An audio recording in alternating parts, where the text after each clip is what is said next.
भाव से इन्होंने बताया अपना परिचय। साधु के लग कोनो साधु बैठी तो पहले सीताराम होई, राधे श्याम होई, बाल भोग होई, अई खाना पीना तो हमने कही अई घरेलू संबंध बात बा। हम लोग संत की लाइन में जाओगे ना तो भाषा बदल जाएगा महाराज। और संत बनने में देखिए जो जो संत बने परमात्मा उनके ऊपर ऐसे निशान लगा दिए महाराज। उहे कागज है कहे ना, उहे कागज कार्ड बनता, उहे कागज आधार कार्ड बनता, उहे कागज पेन कार्ड बनता, उहे कागज रजिस्टर बनता, वही कागज पर लड़का लिखता, वही कागज पर पढ़ता, और वही कागज पर अगर गवर्नर के मोहर लगता तो क्या कहा था, मोहरिया लगता तो क्या कहा था, 200 का नोट, 100 का नोट, 500 का नोट। नहीं बुझा गई, न बुझाई कागजवा हुए अरे बाबू वही कागज है, वही पत्थर है जिस पर आप लोग बैठ करके टॉयलेट करते हो, वही पत्थर है दीवार पर चुनवाया जाता है, वही पत्थर है रोड पर खड़ा है, वही पत्थर है कूड़ेदान करकस में कहीं फेंका जाता है। और उसी पत्थर को कारीगर अगर छिन्नी हथौड़ी लेकर बैठेगा अब मूर्ति बना के टनाटन करेगा तो हम सभी लोग मत्था टेकते हैं। ताली बजा लो बढ़िया रहे। अरे भाई जगह आए तो बजा लो। पत्थर वही है कि नहीं? अच्छा तो फाजिल नगर में सब मनाइए हो लेकिन सबके बैकुंठे हुई हो का हो, सबे स्वर्ग में जाई, सबके दरबार खुलल बा, सबे जाई हो, सबे नहीं जाई के जाई तो वीरेंद्र बाबा के बतावे जाता ना। अगर सबको जाना रहता ऐसा कतई नहीं हो सकता है कि सभी लोग जाएंगे। अब तक है रातों दिन चोरी कैले बा, डकैती कैले बा, मर्डर कैले बा, उहो मरता तो कर बेटा लिखवाता स्वर्गीय फलाने का पिताजी हो स्वर्ग में गए, पूरा मार्केट लुटले बा अकेले स्वर्ग में हो गए। लिखने पढ़ने से कुछ नहीं होगा। और वीरेंद्र की कथा जब सुलझाओगे ना तब तो हम माथा बदलिए देंगे, बदलेंगे जरूर बदलेंगे, ध्यान दीजिएगा। भरद्वाज जी महाराज कहली कि सरकार अब रउरा बड़ा विश्वास के साथ हमरा लगाइल बनी, हमरा लगाइल बनी तो आप संत हैं। संत के परिभाषा तुलसी बाबा रामायण में बड़ा ऊंचा लिखे हैं, जहां संत तहां तीर्थ बासु, और जहां राम तहां यवद निवासु। जवना जगह पे संत के आगमन हो जा, विद्वान की आगमन हो गई, बढ़िया सुंदर विचार वाले लोग आ जाएं तो महाराज ही चलता फिरता प्रयाग है। अब हेजू अइले पर विचार न बदलो तो दुकानी पर विचार बदली। अगे और गाँव जिया था, मर्द अलगे डांटता, देवर अलगे डांटता, लड़का अलगे डांट के मोटरसाइकिल लेके है ना गोइल, सब फरार बाड़े। घरे विचार बदली की और खरमंडल बा, बनलका रसोईया खाए के मन ना करता। हे में तो लोगवा चैन से हो जे बैठल बहुत बुझते है बा, कितना शांति बा बाबा, यही जू भर शांति रही। लेकिन ये शांति दिमाग में डालने का प्रयास करना कि वीरेंद्र क्या बोल गए।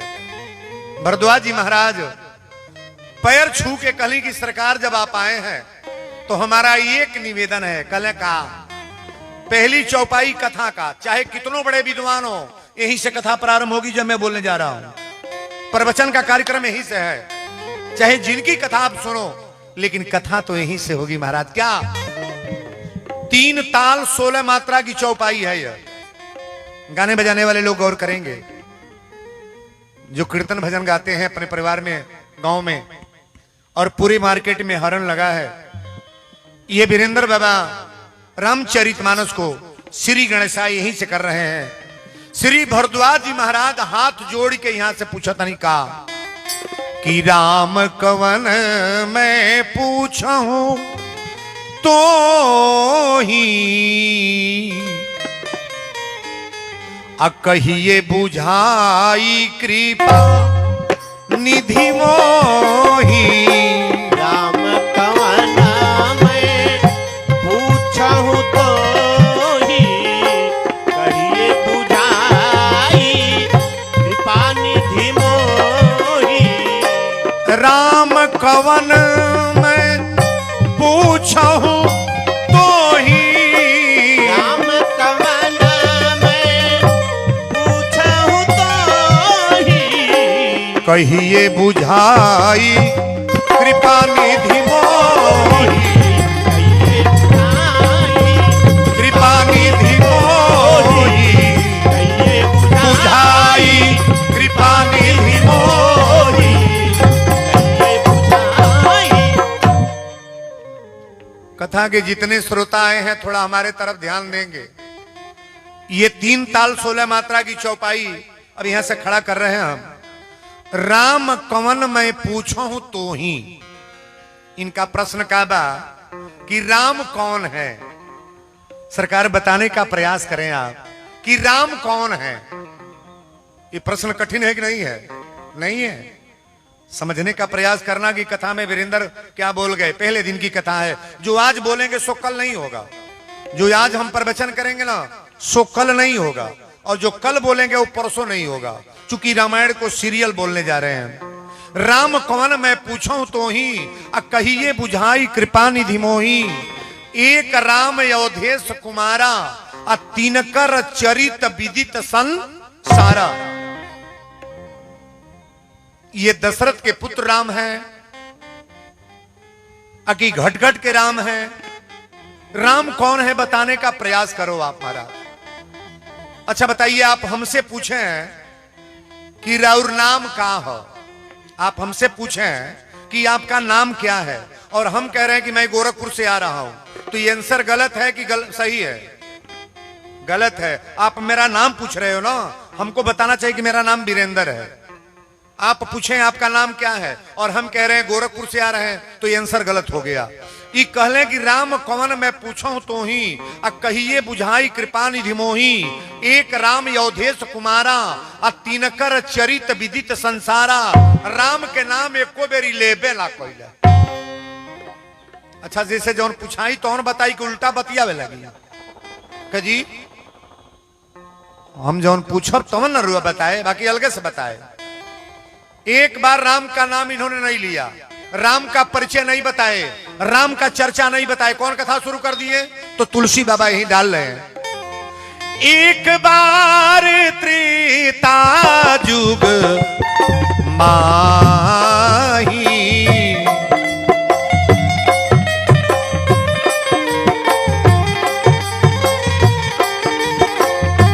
एक बार त्रेता जुग माही।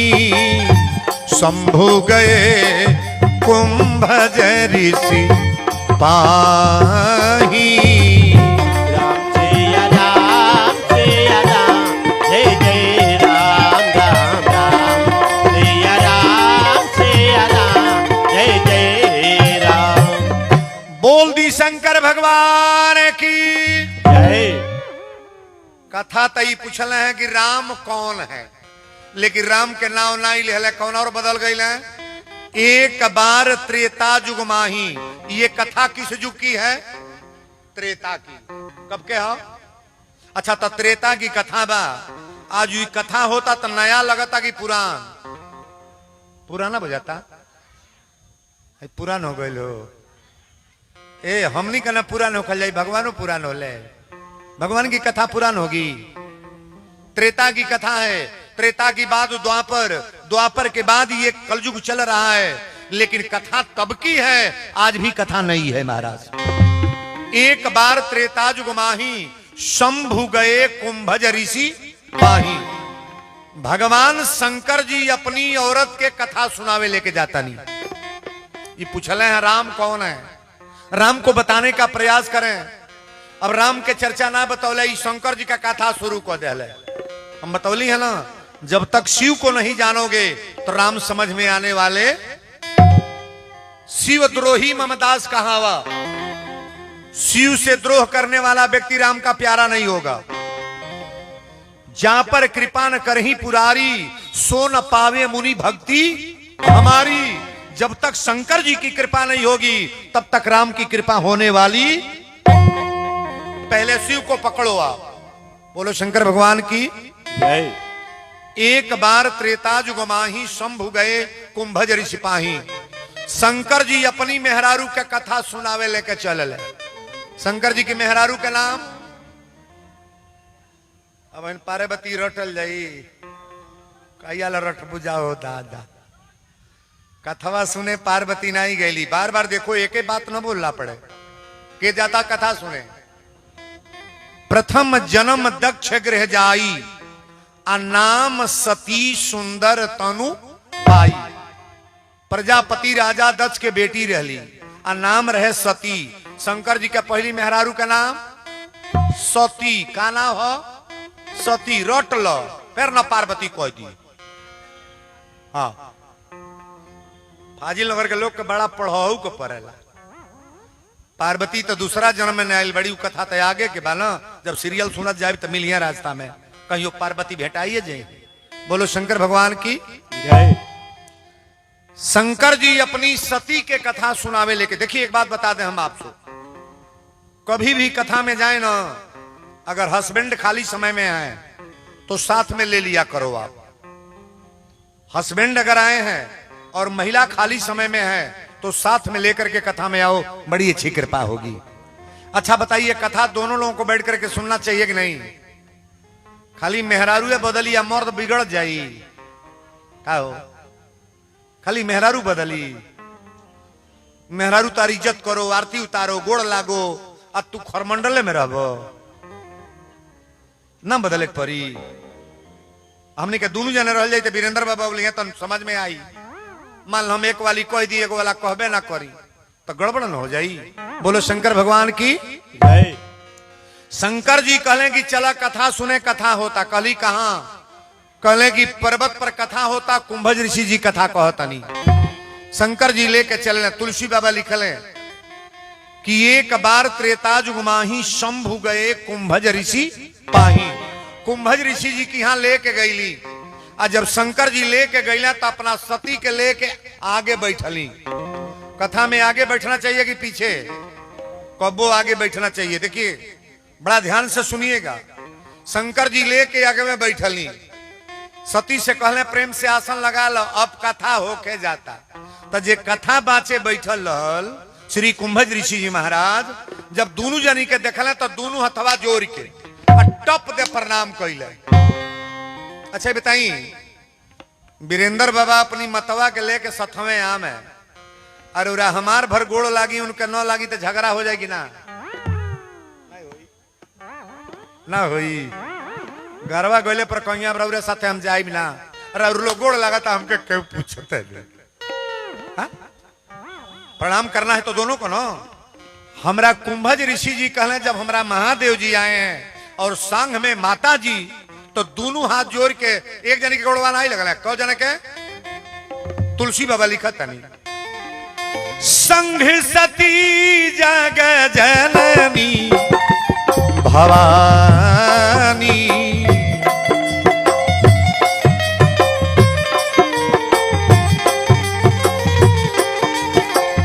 संघ सती जग जननी भवानी पूजहि मुनि अखिलेश्वर जानी राम जय राम जय जय राम राम राम जय राम जय जय राम बोल दी शंकर भगवान की जय ई दोनों जनी के एक बेर में प्रणाम कुंभज ऋषि जी कैले अच्छा तो हेजू जी आवता व्यास गदी के गोड़ लगा था कि ना लेकिन ओजू के ई नियम नहीं रहे शंकर जी किसी को प्रणाम नहीं करते हैं लेकिन व्यास पीठ और कथा का प्रवचन का जा मंच पंडाल है हमारे भोलेनाथ भी सर झुकाते हैं महाराज ये व्यास पीठ जो है ना इसका स्थान एक मर्यादा है और मर्यादित लोग इस पर बैठे अच्छा है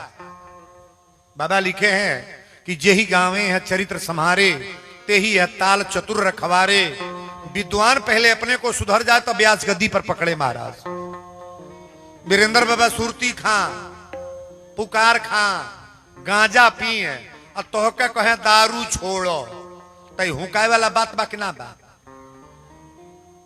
पहले वीरेंद्र अपना के बदले तो बदली का हो घर के गार्जियन दारू पियता लड़का फुटकार पुकार छोड़ी हाँ? छोड़ी तो तो तुरंत कह दी तू पियला तमला तर निक लागता। पहले अपने को तन पर यो सुन ली कहले से केहू करत नहीं बा कह के देखावे के पड़ता पतोही के बतावे के पड़ी कि हे तारे दाल फ्राई कर तब करी लड़का से बतावे पड़ी हे तारे कर तब करी। आजकल कहले पर केहू करे वाला ना बा। बोलो शंकर भगवान की जय। जब हाथ जोड़ के जिसे व्यास गद्दी से प्रणाम कैली संघ सती चौपाई को गौर करेंगे विद्वान लोग। संघ सती जग जननी भवानी संसार के माता है सती। शंकर जी की औरत का नाम दुर्गा, शंकर की औरत का नाम सती, शंकर की औरत का नाम पार्वती, शंकर की औरत का नाम गिरिजा, शंकर की औरत का नाम अंबिका, शंकर की औरत का नाम गौरी। जितना माई के नाम बा के कर अर्धांगिनी है सब भोलेनाथ के अर्धांगिनी। आज जब हाथ जोड़ के प्रणाम करे तुलसी बाबा लिखले संघ सती जग जननी भवानी अब पूजा ही मुनि अखिलेश्वर जानी। जब हाथ जोड़ ले तो सती कथा सुनल बौन। भाई पार्टी बड़ी बहुरंगी पार्टी है। अगवा सीटवा ले ले से नहीं हम मान जाए दादा। अच्छा तो कोनो युग में मेहरारू मर्दे के बात मन ले बाड़ी केहू बोल दे मन ले हो तो के बताव। अरे दादा समय हमारे यहाँ बवाल हो गया करवा चौथ जौन भूखल जाता है नहीं भूख तड़ी सो मर्दे के ताके ले सो झाँके ले सो करवे चौथ ना हो चलनिया में झाँकल जाला। अगला सीजन में जौन भइल जौन बीतल बा लुगा किनले खातिर मेहरारू मर्दे का पटक पटक मरलस। हम तोर करवा चौथ फाइनल बा। करवा चौथ ही होता हो करवा चौथ ही हो। अरे जैसने लोग बात समाज फाजिल नगर के बात नहीं हम अपने यहाँ का कहता नहीं। एजू के लोग तो चैंपियन होइबे करी।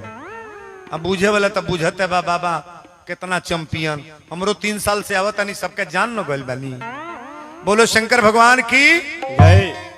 अपने पति को परमात्मा समझने वाली महिला कभी पति से रुष्ट नहीं होगी और कपड़ा वस्त्र के लिए औरत को भी नाराज होगी।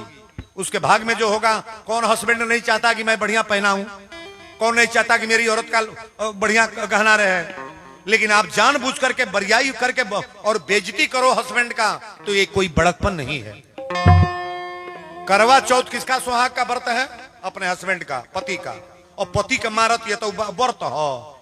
हम तो ये लोग से कहो न भूखा ठीक बा तू न भूखा हाथ जोड़ता नहीं लेकिन मर्दे के मारा गरियावा मत भाई। बोलो शंकर भगवान की जय। शंकर जी अब देखिए जो बैठल बने ध्यान देव कथा बदलत है जिसे संघ सती जग जननी भवानी अब पूजा ही मुनि अखिलेश्वर जानी। हथवा जोड़ के एक बेर में प्रणाम कैले और ज्यों प्रणाम कैले सती कथा सुनल बन। शंकर जी तकला देखता नहीं था कथा और तकते नहीं। अच्छा इसमें जो कथा में लोग आए हैं सबका दिमाग मेरे तरफ है कि नहीं? हम किसी को पहचान नहीं पाएंगे। मेरे सामने बाहर की कथा में आप देखिएगा कि 1-1 लाख लोग बैठ रहे हैं। 50,000 लोग कथा में बैठते हैं। 50,000 हम किसको पहचान पाएंगे? नहीं पहचान पाते हैं। लेकिन जब हथवा जोड़ के प्रणाम करें तो सती कथा सुनल बन। शंकर जी कहले बाप रे बाप इतना परिश्रम से ले ली तो अबो कैलू तो इहो नहीं कि सूत ताड़ू। अब हे पड़े मुंह को कहे तरे अब काहे खातिर तो ये सोचा तड़ी जब हमारी मर्दे के ये गोड़ लागत तड़े हमरा शंकर जी के ये प्रणाम करता है तो ये कौन कथा वाचक है, कौन प्रवचन करी है? हम इनका कथा का सुनी? अकेले शंकर भगवान कथा सुन रहे हैं। गोयल वालों दोनों जनी है प्रयाग ना है, 2 जने जाल है मर्द मेहरारू।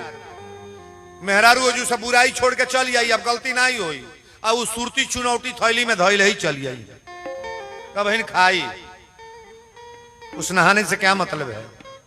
बुराई छोड़ो ना। भोलेनाथ अकेले कथा सुन रहे हैं। ये 7 मात्रा की चौपाई चल रही है, थोड़ा गौर करना आप। कि राम कथा मुनि बरज बखानी राम कथा मुनि बरज बखानी राम कथा मुनि बरज बखानी सुनी महेश परम सुख मानी। सुनी महेश परम सुख मानी।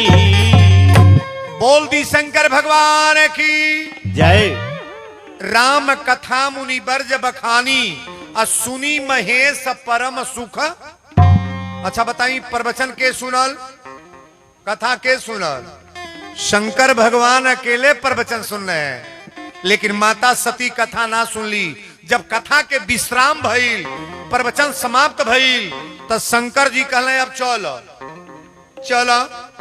कली कथा हो गई, कहले कथा हो नहीं गई, पूरा हो गई। सती तो बुझली नहीं दादा का पूरा हो गई। अब यही जो जीवन में गड़बड़ी आ गई। देखिए शंकर भगवान ही बताई ले, जे कथा से नफरत करेला पहले भोलेनाथ उनसे दूर होते हैं। मार्केट में ये आवाज सबके पास जा रही है, जो लोग प्रवचन से दूरी बनाते हैं, भगवान से दूरी बनाते हैं, सत्संग से दूरी बनाते हैं, तो पहले शंकर भगवान दूरी बना लेते हैं महाराज। बोलो शंकर भगवान की जय। बड़ी सुंदर प्रसंग है, ध्यान दीजिएगा। शंकर जी कहले चल अब कथा हो गई, कली हो गई, कहले हो नहीं गई, प्रवचन पूरा हो गई। पूरा का मतलब बुझत नहीं, ये जीवन में गड़बड़ी आ गई। एक जने साधु बाबा लिंगोटी पहिर के सुतल है, साधु बाबा लिंगोटी पहिर के सुतल है। हाँ